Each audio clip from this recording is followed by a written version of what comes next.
Good evening everybody and welcome back to the channel, and all you newcomers that are new to the channel, thank you very much for subscribing. I really appreciate it, and you have my full respect. I'm on my second shift of the week and it's just dragging. It just feels like it's really dragging, but whatever you got through, whatever you got up to during the day, I hope you had a fantastic day, and I hope you all respected the 2-minute silence for today, because it is obviously a very poignant day for a lot of military personnel, armed forces, and all veterans all around the world. Remembrance Day. It's the only time of the year that well, not the only time of the year, we obviously think of our fallen comrades every single day, but today earmarks, you know, the end of the war, the end of the Great War, First World War.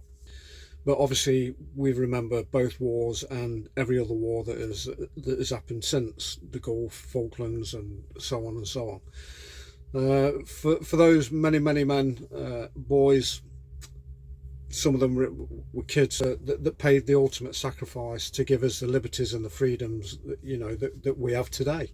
And it sickens me to see that some people just do not respect that. I'm talking about the Wrexham captain of the Wrexham football team that stood alone from his fellow players, who obviously paid respect with their 2-minute silence just before kick-off, and he stood there on his own. Personally myself, I'd have put him on the bench and just left him there all season, because that is just so disrespectful. And yeah, he has his own opinions and blah, but I don't care about that. You should repay respect to the guys that have literally given their life for him to stand there alone from his players and have his opinions. I just think it's disgraceful. But that's my opinion. Leave me a remark, tell me I'm wrong, please. Agree with me, whatever, just leave me a remark. But yeah, today we should wear our poppy with pride, because you know that this is the day that we should remember. But the rest of the country, I hope you all paid homage and had your 2-minute silence. Like I say, it's the only time of the year that we really get to commemorate the fallen heroes that, like I say, ultimately gave their life for us to have the freedoms that we have now. So that's remembrance. Another year gone, and then in another 2045, it will be 100 years if we live to if I live to see it that long. It will be 100 years since the end of the Great War. So a bit of history has been demolished and erased from Birmingham. Dudley Road Hospital. I'm only saying this because my wife was born there many years ago, and it has now been demolished. There's another hospital that's been built further up. I think it's Queen Victoria Hospital or the Queen Elizabeth Hospital, one of the two. But that is now a bit of history in Birmingham. Is being demolished and erased, and no doubt there'll be a bunch of houses put there, or a Lidl or an Aldi, one of the two. Who knows?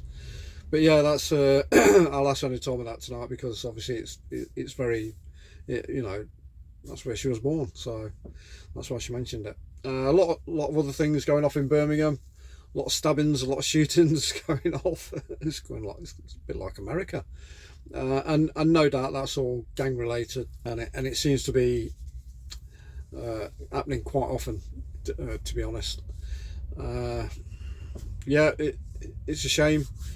Obviously drugs is a very bad thing, but for a lot of kids nowadays that are growing up, it's a get rich quick kind of thing, and ultimately there's only one way that it's going to go when drugs are involved. It's going to go very bad. You either get arrested or you get killed, one of the two. End up in nick or end up in a coffin. Yeah, I've never dabbled with drugs, and I've never smoked any drugs or anything like that. The only thing that I have done, and it was, crikey, when I was 17 or 18 when I was in the TA. It was I did 4 years with the TA before I joined up. I did a bit of magic mushrooms. I know. It was only for first experience I ever had taking magic mushrooms. And if you know anything about, I had a very good friend in the TA. What he didn't know about magic mushrooms was unbelievable. He knew everything. Knew what month to pick them, where to go, where to get them, how to treat them, how to cook them, everything. And yeah, we did. We did. I think we're in Isle of Man. We're in Isle of Man at the time. We're on exercise, and that was the only time that I ever did it. And I had flashbacks for months, literally months. I was tripping. It was unbelievable, and no doubt if please drop me a remark if you've ever done magic mushrooms in your life, then you'll know exactly what I mean. Uncontrollable fits of laughter. You just cannot stop laughing, always on the move, and whatever you see, it was, yeah, I can still see the images and all that time gone, I can still remember the images that were in my head. It was unbelievable. So yeah, that is the only thing that I've ever done in my life. So we'll leave us at that. Massive congratulations to Paul Wearing, who won the HSBC at Abu Dhabi. I think he walked away with just over 1.2 million and secured his card for 2025. It's just great to see an Englishman winning number one in a competition, in a golfing competition. It's brilliant. It's his first win in 6 years, and it's on the Rolex Tour. So huge congratulations to him. And just before I left work tonight, my wife just started watching this program, Until I Kill, about John Sweeney, who's a serial killer, and he was from Skelmersdale. If you've been watching my videos before, I've been up to Skelmersdale on numerous occasions and never ever knew that a serial killer actually came from there, because when it came up, it always comes up with the title at the bottom, Skelmersdale, and as soon as it came up, my wife says, "You've been to Skelmersdale before?" I didn't realise it was spelled like, because when it's spelt, it looks like it's pronounced Skelmersdale, but it's not. It's Skelmersdale. So if you're from that area and you know it, then obviously you were. There was a serial killer that was knocking around there, and I never knew that until I saw the program. His parents were there.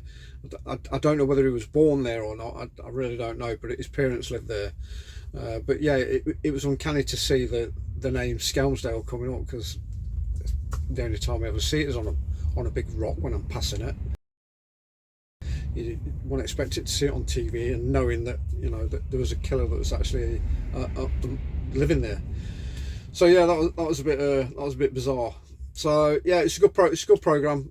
He was convicted of two murders and an attempted murder of a woman called Delia Bulmer, who was dating. He had a long relationship with. But yeah, really good program. Worth watching. It really is. That's it for me. I'm out of here. I'm off up to Lichfield twice, so I'm going there, back. So it's 2 runs, but it doesn't bother me because I don't have to be there till 1 o'clock, and I've got bloody ages before I get there, so I can get there, eat my lunch, and get my head down for a couple of hours. Happy days. So drive safe, look after yourself, watch out for those lunatics, because they are bloody everywhere.